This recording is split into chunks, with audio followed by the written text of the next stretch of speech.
Fala, galera, vamos acompanhar as últimas informações do Timão.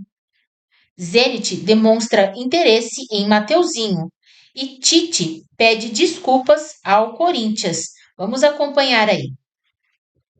Bom, muita coisa para falar a respeito desse grande jogo, muitos gols. E aí, Garrafa? Coringão, vitória importante, né? Importante e merecida, né? Quem vê só o placar não diz o que foi o jogo. Os 2 gols do São Paulo foram em erros do Corinthians. O São Paulo não produziu para fazer gols. Para ser um pouco mais justo e objetivo, o Diniz colocou o Roger no bolso ontem. Colocou. Ele tinha 3 homens de superioridade no meio campo contra 2 do São Paulo. O Roger demorou para ver isso, né? O Diniz deu muita liberdade para o Garro criar as jogadas. Novamente, 2 assistências. O que está jogando o Garro é muito mérito do Diniz. Tem que colocar na conta dele. O Bidon, que estava dando uma oscilada, reencontrou o bom futebol ontem. O São Paulo, na verdade, não viu a bola, Alex. Resultado 3-2. Olha, podia ter sido mais. Justíssimo, e o importante é que os jogadores do São Paulo também admitiram que não fizeram uma boa partida, porque muitas vezes, depois de uma derrota, muitos jogadores tendem a ficar dando desculpa, né, aproveitando para colocar a culpa da derrota na arbitragem ou em qualquer outra situação, mas não. Os jogadores do São Paulo sabem que não jogaram bem, o São Paulo deveu o futebol e você foi muito feliz. O São Paulo escapou de sofrer uma derrota ainda mais acachapante do que essa que foi de 3-2, que o número é equilibrado, mas a realidade do jogo foi outra. E algo que é pra gente refletir é esse Corinthians do Diniz, que tem jogado de quarta e domingo, né? Não se fala mais em cansaço, como se falava e como se fala no futebol brasileiro. Sim. É uma questão para a gente debater, não agora, aqui no Gazeta Esportiva, mas vale a reflexão. O Corinthians foi a Santa Fé, lá na Colômbia, jogar contra o Santa Fé na Colômbia, voltou, foi uma partida embaçada lá na altitude, né? Não preservou ninguém, voltou, praticamente repetiu o mesmo time, o São Paulo ficou descansando aqui, e o São Paulo é que parecia que estava cansado, pô. E daqui a pouquinho a gente vai falar de um assunto que, ó, para mim não está descendo. Qual é? Não estou digerindo. Que é a história do Arboleda voltar para o São Paulo. O Silvestre já deu spoiler. A gente vai falar daqui a pouco, mas isso para mim não está descendo, hein? Parece que vai ser repatriado. Repatriado não, como só vai ser reintegrado. Reintegrado ao elenco? Como assim? Será? Vamos falar daqui a pouco. Agora, só para não passar batido, esse gol aí, ó, já começa a ser fruto do trabalho do Diniz. É um pouco de culpa do Diniz, porque esse tipo de gol acaba acontecendo nos times do Diniz. Ele sofre gols assim porque aumenta o número de jogadas dessa maneira, de saídas de bola, saidinhas de bola do Diniz, e aí os jogadores adversários estão atentos, vão para cima da saída de bola e muitas vezes roubam a bola. Foi o que aconteceu ontem, o Ranieri falhou, mas daqui a pouco pode ser outro jogador. Tem que treinar muito para poder fazer esse tipo de jogada. Você pontuou muito bem, Alex. Estava passando batido, não pode passar batido. E estava passando batido pela superioridade do Corinthians. Mas, né, imaginemos aí num jogo pau a pau, com 40 minutos. No mata-mata. No mata-mata. Não pode campo dar molhado. essa Você pode até fazer a saidinha, mas tem que fazer numa condição que pelo menos mínima segurança, né? Então esse foi um erro que a torcida do Corinthians ontem não se lamentou em função do resultado. E o pessoal tira sarro dos próprios erros porque eles ganharam o jogo. A gente tem que decidir se a gente é herói ou vilão. Se eles tivessem sido só vilões, ia ser um outro clima. Em casa era pra ser o quê? Um chutão? Não. 40 minutos do primeiro tempo, Michele, campo molhado, joga a bola pra lá. Joga a bola. Tem hora que tem que jogar a bola pro mato, que o jogo é de campeonato. Imagine, tá? Corintianada tá feliz, tal, tá tudo certo. Mas imagine um Corinthians e Palmeiras. Você pegado. Né? Um pegado. Você faz uma bobagem dessa aí... Você pode perder o jogo. Você pode perder o jogo, pode perder uma classificação em Libertadores. Teve lance polêmico também com o Bobadilha. Vamos ouvir a análise do árbitro de vídeo sobre essa comemoração polêmica do atleta? Ele não encosta na parte genitais. Ele faz aquele movimento próximo ali, mas um movimento interpretativo. Dá para interpretar como raça, dá para interpretar... Eu sei segurar as partes genitais, mas ele não encosta, ok? A minha interpretação, ele não toca com as mãos nas suas genitais. Isso existe uma comemoração de gol. Jogadores dessa característica, principalmente os estrangeiros, comemoram muitas vezes tipo de situação de raça, de vamos, ok? Ok. E aí? A gente já estava discutindo aqui. O que foi, Garrafa, que você está inconformado? Vocês têm opiniões divergentes? Não, assim, não sei. Eu não consigo imaginar na minha cabeça, né, o VAR fica discutindo se houve toque na genitália ou não, velho. Na boa. Na boa, eu sei que hoje é outro tempo, 2 jogadores do Corinthians foram expulsos porque tocaram na genitália. Agora o VAR entra, tocou a mão na genitália. Gente, vou falar pra você uma coisa, hein? Às vezes a minha preocupação é a bola entrou ou não entrou, agora a preocupação é outra. Vou falar pra você. Mas o Daronco, que eu acho um dos piores árbitros, ele foi bem nessa análise, porque quando ele abriu o microfone para todo o estádio, ele explicou que foi num sentido de comemoração e que na América do Sul esse tipo de comemoração é normal, é comum, inclusive. Mas não no Brasil. Não, mas é América do Sul. Né? Mas não é no Brasil. Mas isso, tudo bem, mas você tem que analisar. Você viu o que o Pintado falou, né? Eu sei. Temos aquilo roxo. Ele está sugerindo. Mas aí, ó, aqui temos, tocou, aqui nós temos, aqui, ó, né? Temos aquilo roxo. Gente, e aí? não, mas ele não encosta em nada. Assim, isso não é para mim, isso não é um ato obsceno. É um ato que jogadores fazem para mostrar que coisa de raça mesmo, como o Daronco falou. Garra, raça. Os jogadores sul-americanos, eles comemoram assim. Entendi. Eles fazem desse jeito. Porque tem aquilo roxo, é isso? Não é isso, é o jeito deles comemorarem. Né? Ele não olhou para alguém do Corinthians e fez isso. Se o cara dançar foi o na chão, comemoração o cara vai ser do gol. Expulso, então, de foi campo, por nada. Foi a felicidade dele naquela hora com ele agora. mesmo, comemorando o gol. Não foi um gesto obsceno para alguém, ó, pega. Não foi um negócio assim, entendeu? Foi um negócio. Fala, a dancinha do Tchan, aquela lá, segura o Se Tchan. isso aí for cartão, cara, vamos assistir tênis, basquete, vôlei. Não e dá, a boquinha da garrafa? Expulsão. Vou falar pra você. Gente, para. Não foi nada aí, não. Querer cartão nisso aí é dureza, hein? Bom, vamos começar nosso giro de repórteres com Marina Buffon, que está no Parque São Jorge. O lateral Mateuzinho está despertando o interesse de clubes do exterior, é isso? É isso sim, Michele. Boa noite de novo para você e para todos. Mas eu só queria fazer um adendo a isso que vocês estavam falando, sobre arbitragem, sobre VAR e tudo mais.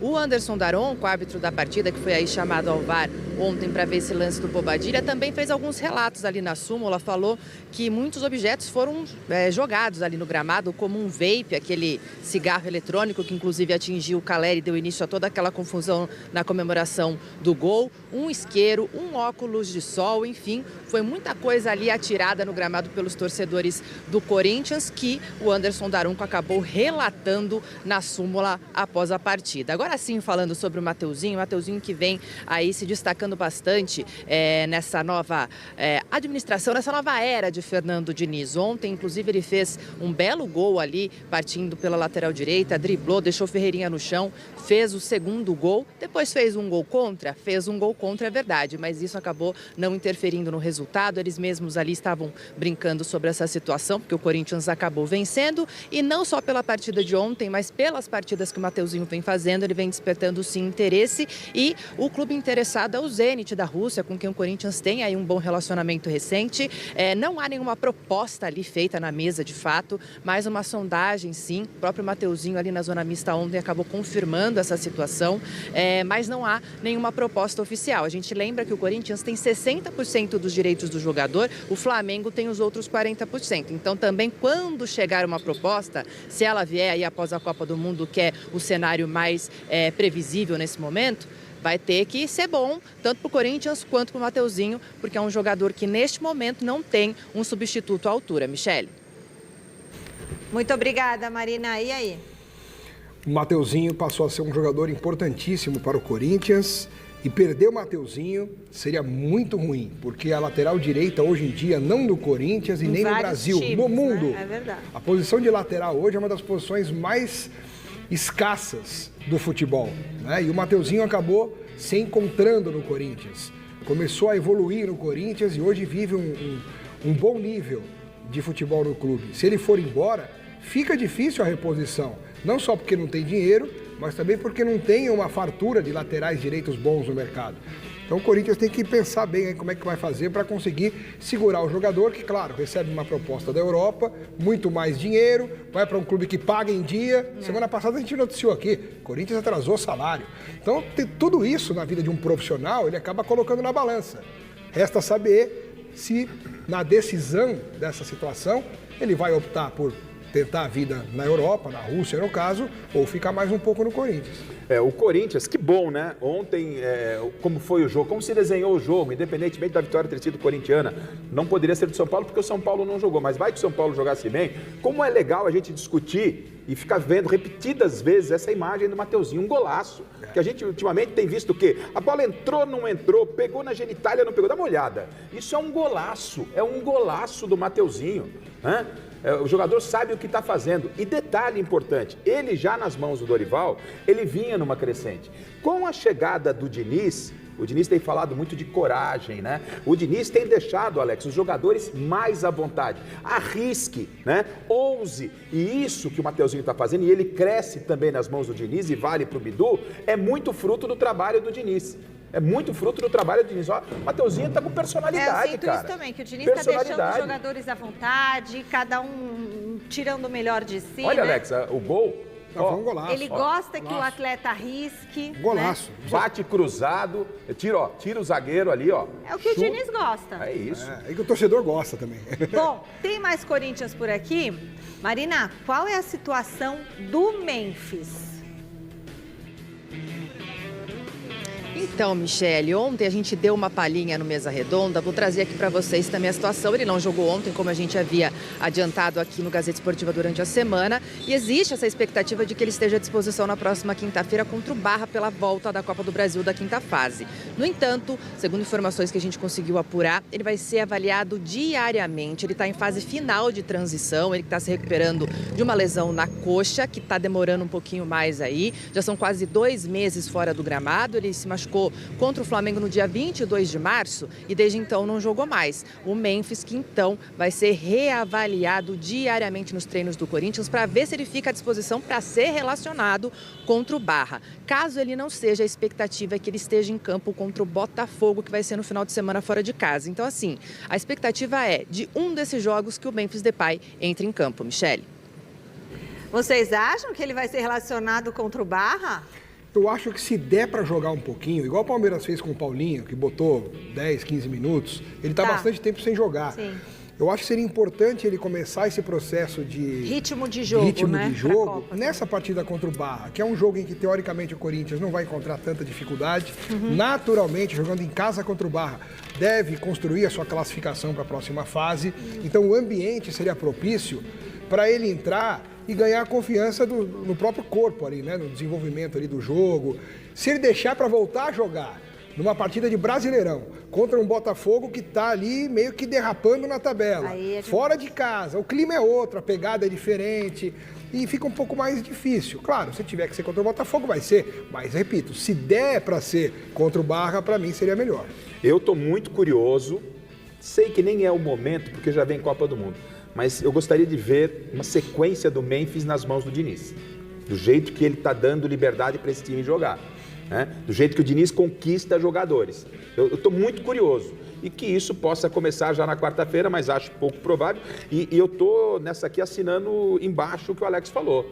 Se é para voltar, que volte contra o Barra. Nem que jogue lá parte do primeiro tempo, parte do segundo, né? Voltar contra o Botafogo parece não ser a situação ideal. E só para a gente não passar, a gente falou bastante ainda de Corinthians, o resultado de ontem tira o Corinthians da zona de rebaixamento. Sim, isso é importante. Importantíssimo. O Grêmio entrou, né? E o Corinthians saiu, né? Então, no finalzinho, o Corinthians ainda termina o jogo na zona de rebaixamento, mas com a vitória do Flamengo em cima do Grêmio, o Corinthians sai da zona de rebaixamento. E eu não sei você, Alex, eu acredito que é questão de tempo do Corinthians se afastar ainda mais da zona de rebaixamento. Mas olha que loucura, ó. Corinthians, 18 pontos. Santos, 18. Sim. Internacional, 18. Atlético Mineiro, 18. Botafogo, 18. Aí, ó, Cruzeiro e Vitória, 19. Então, a briga, esse ano, a briga tá bem justinha. Vocês viram que teve um áudio do presidente do São Paulo que foi vazado, que já tá rolando por aí. Nós vamos mostrar. O assunto agora é o técnico Tite. Marina, o treinador falou sobre o Corinthians? Falou, Michele, falou sim. Numa entrevista recente ao GE. Globo desta semana, ele falou sobre diversos assuntos e claro que foi questionado sobre o Corinthians, um clube com quem ele tem bastante intimidade, bastante amor e tudo mais, mas foi perguntado sobre se ele se arrepende de ter recusado 2 propostas em 2023. Vocês se lembram? O Corinthians foi atrás do Tite para tentar fechar ali um acordo com ele como treinador e ele disse não 2 vezes seguidas e depois, algum tempinho depois, fechou com o Flamengo. Olha só o que ele falou. E aí o que eu tenho é publicamente dizer desculpa, Corinthians. Eu errei nessa situação.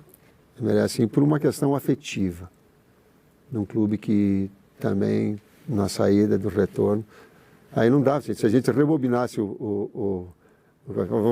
volta, eu teria ido para o Corinthians. Porque eu não queria trabalhar naquele ano.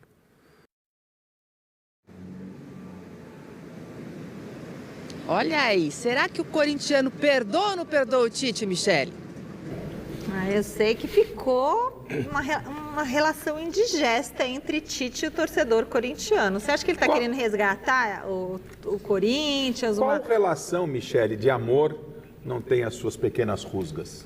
Essa foi uma entre Tite e o torcedor corintiano, né? Eu, né, se fosse torcedor do Corinthians, eu não ficaria com mágoa do Tite, não, claro, poderia ter ficado incomodado, ele acabou se desculpando agora e vida que segue. É só você lembrar, corintiano, na Libertadores invicta, que o Corinthians era a chacota de todo mundo e o Tite comandou essa equipe, que ninguém acreditava. Veio o Mundial de Clubes com uma Libertadores. Então foi uma rusga no meio do caminho e ele se desculpou. Quem nunca, hein, Alex Miller? E é legal ele pedir desculpas, né? Porque é sinal que houve uma reflexão e após essa reflexão ele admitiu, realmente eu errei, deveria ter aceito naquela época, tinha me programado para não trabalhar naquele ano, aí o Corinthians veio, não fui, mas depois o tempo passou um pouquinho, meses depois veio o Flamengo, aí eu fui, mas na hora eu achei que não era para aceitar e hoje, pensando bem, deveria ter aceito. Faz parte da vida, faz parte do futebol e acho que o corintiano que tinha uma mágoa com o Tite, pode ser que essa mágoa no mínimo diminua com um pedido público de desculpa. Achei legal. Queiram ou não, o Tite está na história do Corinthians em um dos seus momentos, indiscutível. Em um dos seus momentos mais marcantes e impactantes. Ele é o maior da história do Corinthians? O Corinthians, os maiores, sem dúvida. O Corinthians era a chacota de todo mundo, dos adversários. Time não tem Libertadores e tal. Pau, cravou Libertadores invicto. Tem que perdoar. Aí vem o Mundial. Tem que perdoar, mas não significa que ele precisa ser técnico do Corinthians de novo. Se você, corintiano, tá chateado com o Tite... Perdoa pra não ficar doente. Perdoa o professor Adenor, vai. Não, tá perdoado, mas não precisa treinar o Corinthians. Como não? Porque agora tem o Fernando Diniz. Agora tem o Fernando Diniz. Mas o dia que o Fernando Diniz cair... Do bando. Bom, pessoal, Gazeta Esportiva termina por aqui. Lesionado há exatos 50 dias, Memphis Depay se aproxima de voltar a entrar em campo pelo Corinthians. Internamente, o departamento de futebol do clube trabalha com a expectativa de voltar a contar com o atacante de 32 anos em pelo menos uma das partidas desta semana. O holandês está em reta final de recuperação de uma lesão na coxa direita e pode ser liberado pelo departamento médico nos próximos dias para treinar sem restrições e ficar à disposição de Fernando Diniz. O Corinthians enfrenta o Barra na próxima quinta-feira, às 19h30, na Neoquímica Arena, pelo jogo de volta da 5ª fase da Copa do Brasil. Já no domingo, às 16 horas, visita o Botafogo, no Rio de Janeiro, pela 16ª rodada do Brasileirão. Memphis não atua desde o dia 22 de março, quando deixou o gramado ainda no primeiro tempo na partida contra o Flamengo. Desde então, já se passaram 50 dias e 13 jogos. Perto do fim de seu contrato, o camisa 10 do Timão soma um gol e uma assistência em 2026. A diretoria corintiana busca empresas parceiras para auxiliar na renovação contratual do atacante. O Corinthians tem apenas mais 6 compromissos antes para a pausa do futebol brasileiro para a Copa do Mundo. A tendência é de que Memphis seja convocado pelo técnico Ronald Koeman para defender a seleção holandesa durante o torneio.